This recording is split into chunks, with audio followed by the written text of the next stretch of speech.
Hello students, welcome to my YouTube channel श्रेयसेट classes. हम accounts में एक चैप्टर कर रहे हैं, that is accounting ratios. Hopefully आज वो चैप्टर हमारा एंड हो जाएगा। अकाउंटिंग रेशियोज में हमने कल दो रेशियो कवर करी थी। एक थी हमारी ग्रॉस प्रॉफिट रेशियो और एक थी नेट प्रॉफिट रेशियो। आपका एक डाउट है ग्रॉस प्रॉफिट रेशियो में, इलस्ट्रेशन नंबर 104 देखते हैं क्या है क्वेश्चन में। Calculate GP ratio from the following data, average inventory is 160। Question में गिवन क्या है हमारे पास? Average inventory 1,60,000। आगे बढ़ते हैं, क्वेश्चन में गिवन है मेरे पास inventory turnover ratio 8 times. Next, Average trade receivables. Average trade receivable is 2 lakhs. Okay, Trade receivable turnover trade receivable turnover ratio ratio 6 times. Is 6 times. Cash sales cash sales 25% of net sale. 25% of Net sales. Net sales. और बस हमें निकालना है GP ratio. बेटा देखो, GP ratio निकालने के लिए मुझे चाहिए क्या क्या?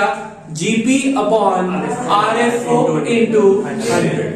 जीपी चाहिए, आरएफओ चाहिए, दो चीजें चाहिए मुझे सिर्फ। अब यहाँ पे जीपी और आरएफओ का कहीं से कहीं तक दूर दूर कोई लिंक नहीं है। ये बताया सिर्फ आरएफओ में कि cash RFO is 25% of net RFO. Total RFO का 25% कैश आरएफओ है। तो वो निकालने के लिए पहले आरएफओ तो तब भी चाहिए ना मुझे। अब देखो बेटा, मैं अगर क्वेश्चन का डेटा देखूं और थोड़ा सा एनालाइज करूं, मेरे पास इन्वेंट्री टर्नओवर रेशियो है, एवरेज इन्वेंट्री है, एवरेज ट्रेड रिसीवेबल है, ट्रेड रिसीवेबल टर्नओवर रेशियो है। यानी कि जो रेशियो वाली दो चीजें दी हुई है, इसका फॉर्मूला लगा के कुछ तो कैलकुलेट हो सकता है, क्योंकि इनका डिनोमिनेटर दे रखा है मुझे दोनों का। मैं एक एक फॉर्मूले को यूज करता हूं, सॉल्व करता हूं। इन्वेंट्री टर्नओवर रेशियो का फॉर्मूला क्या था? Cost of RFO upon average inventory. मुझे ये कितना दिया हुआ है? 8 टाइम्स। कॉस्ट ऑफ आरएफओ मुझे नहीं दिया हुआ। Average inventory 160। इसको मल्टीप्लाई कर देंगे, कितना आ जाएगा? 1280 12,80,000 is equals to cost of RFO.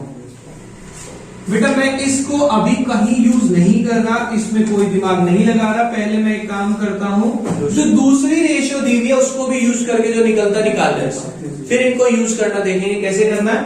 अब हम देखते हैं, हमारे पास है ट्रेड रिसीवेबल टर्नओवर रेशियो।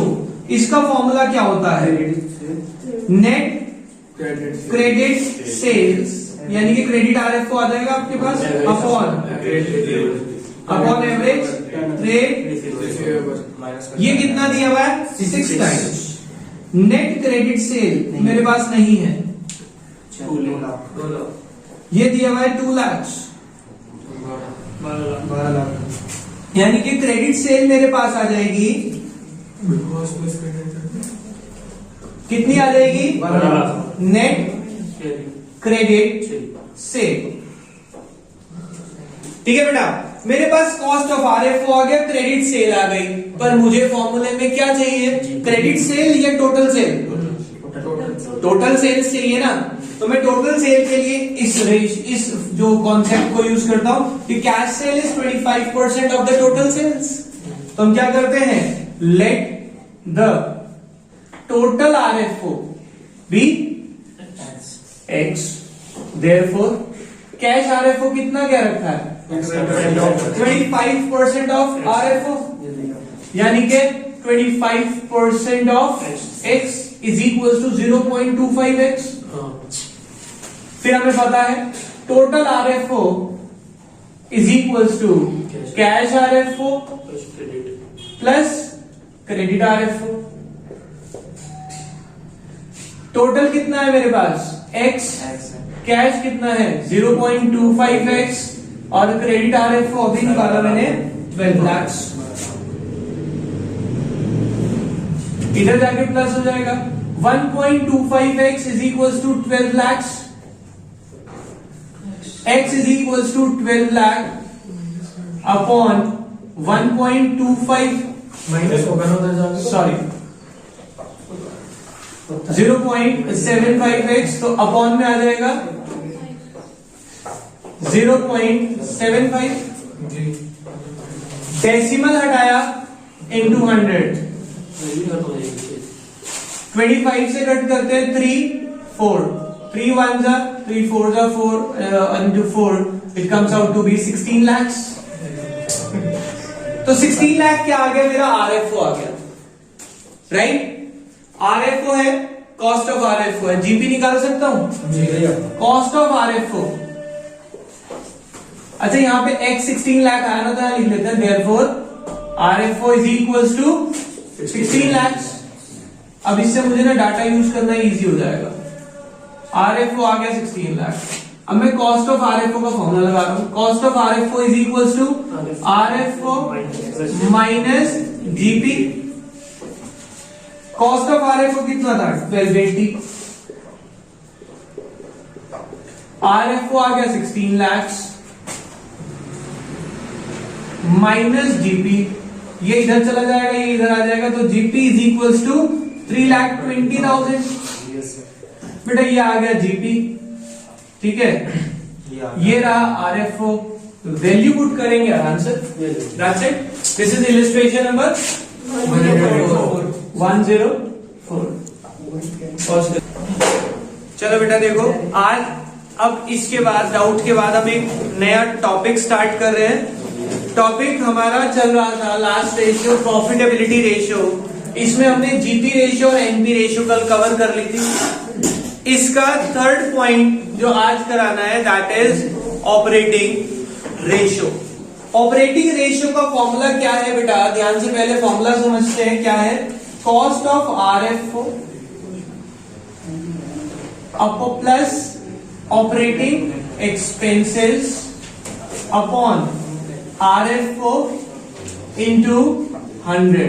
बेटा मैंने आपको कहा था जब भी कोई प्रॉफिट रेशियो आ जाएगी तो हमें क्या करना है, अपॉन में आरएफओ इंटू 100। क्यों?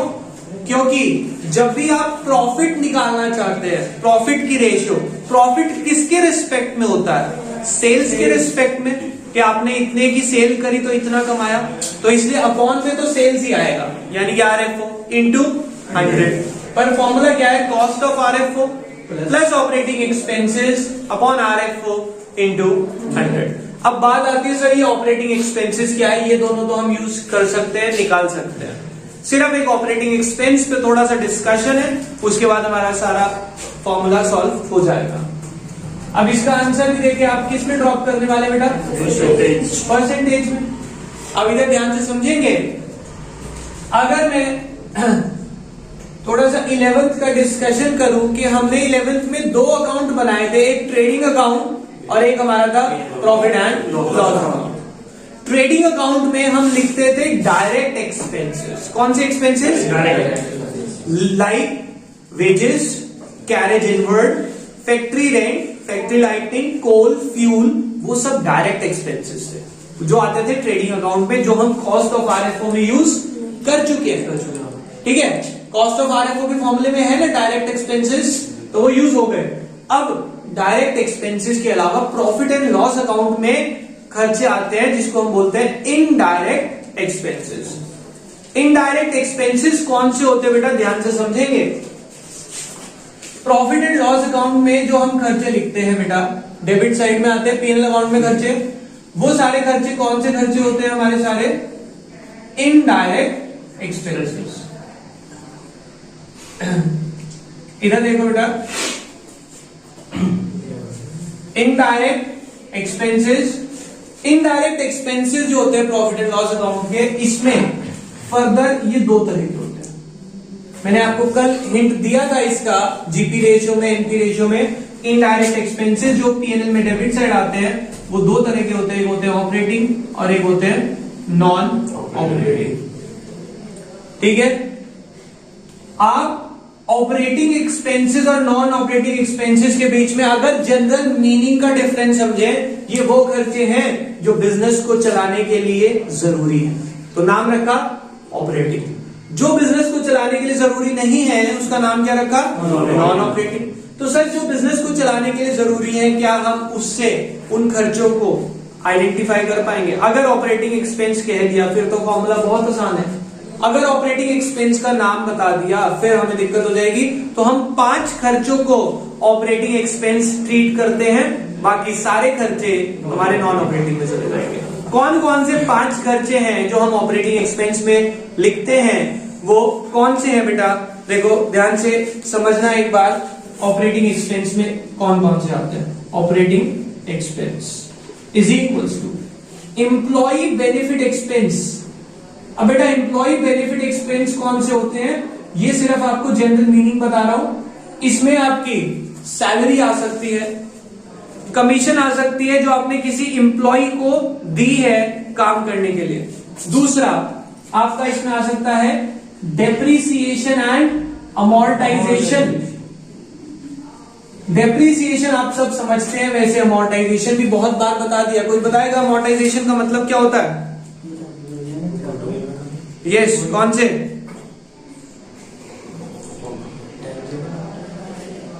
इंटैंजिबल एसेट्स की वैल्यू में गिरावट को अमोर्टाइजेशन बोलते हैं। बेटा टैंजिबल्स लाइक बिल्डिंग मशीनरी, इसकी वैल्यू में गिरावट आए तो क्या बोलते हैं इसका?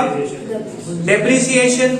और अगर गुडविल की वैल्यू या किसी इंटैंजिबल एसेट की वैल्यू कम हो रही है तो उसको हम क्या बोलते हैं? अमोर्टाइजेशन। ठीक है। इसके अलावा ऑफिस एक्सपेंसेस, कोई भी ऑफिस का खर्चा, office rent, office lighting, office का कोई भी खर्चा आपका इसमें आ जाएगा, ऑफिस एक्सपेंसेस। इसके अलावा एडमिनिस्ट्रेशन एक्सपेंसेस, बेटा ये एडमिनिस्ट्रेशन वर्ड से ही दिए जाते हैं। एडमिनिस्ट्रेशन का मतलब होता है बिजनेस को कंट्रोल करने के लिए, रेगुलेट करने के लिए जो खर्चे किए आपने। और लास्ट इसमें हमारा जो कवर होगा दैट इज एम्प्लॉय, अच्छा एम्प्लॉय बेनिफिट एक्सपेंस तो हमारा आ गया। सेलिंग एंड डिस्ट्रीब्यूशन एक्सपेंस कौन सा आएगा? Selling and distribution expense. तो ये 5 खर्चे मेरे ऑपरेटिंग खर्चे कहलाते हैं। याद कर लें, सबसे पहला employee benefit expense, depreciation, amortization, office and administration, एक साथ कर लो, ऑफिस एंड एडमिनिस्ट्रेशन, और लास्ट में selling and distribution expenses. Selling and distribution में क्या आता है? लाइक एडवर्टीजमेंट का खर्चा, बैड डेट्स जो होते हैं वो सेल्स की वजह से ही होते हैं। तो ये सब हमारे किस में आ जाते हैं? Selling and distribution. क्लियर? तो हमें 5 खर्चे ऐड करने। सबसे पहला employee benefit, depreciation, amortization, office and administration, selling and distribution. ये 5 खर्चे ऑपरेटिंग में आएंगे। बचे हुए सारे खर्चे नॉन ऑपरेटिंग एक्सपेंसेस होते हैं। कौन से एक्सपेंसेस होते हैं? आगे क्योंकि आपको फिर प्रॉब्लम आएगी इसलिए पहले ही बता दिया कि नॉन ऑपरेटिंग एक्सपेंसेस भी होते हैं। ठीक है। इसके अलावा पीएनएल में क्रेडिट साइड में क्या आता है? इनकम आती है। सबसे पहले तो यहाँ पे आता है बाय ग्रॉस प्रॉफिट, जो आप सब निकालना जानते हैं फॉर्मूले से। इसके बाद यहाँ आती है क्या? सारी की सारी इनडायरेक्ट इनकम। बेटा एक्सपेंसेस उधर आते हैं, इनडायरेक्ट इनकम्स आती हैं। अब ये इनडायरेक्ट इनकम भी 2 तरह की होंगी, ऑपरेटिंग, नॉन ऑपरेटिंग। ठीक है। उसके बीच में बाइफर्केशन हमें नहीं करना। क्लियर हो गई बात? तो हमने क्या सीखा? हमें ऑपरेटिंग रेशियो अगर निकालना है तो फॉर्मूला क्या बनता है? Cost of RFO plus operating expense upon RFO into 100। तो ऑपरेटिंग एक्सपेंस में 5 खर्चे जोड़े हमने। कौन कौन से? Employee benefit expense, depreciation, amortization, office expense, administration expense, selling and distribution expense. ठीक है। इसको फॉर्मूले वैल्यू पुट करेंगे और आपका आंसर आ जाएगा। That's it. इससे अगला रेशियो जो हमें सीखना है that is operating profit ratio. कौन सा सीखना है? नाम में कंफ्यूज मत होना। ऑपरेटिंग रेशियो और अगला है ऑपरेटिंग प्रॉफिट रेशियो। देखो बेटा, ऑपरेटिंग प्रॉफिट रेशियो का फॉर्मूला क्या होगा? Operating profit upon RFO into 100। अब बात आती है सर ऑपरेटिंग प्रॉफिट कैसे निकालना है। अगर ऑपरेटिंग प्रॉफिट आ जाए तो नॉर्मल है क्वेश्चन। देखो बेटा ऑपरेटिंग प्रॉफिट आप कैसे निकालेंगे। Operating profit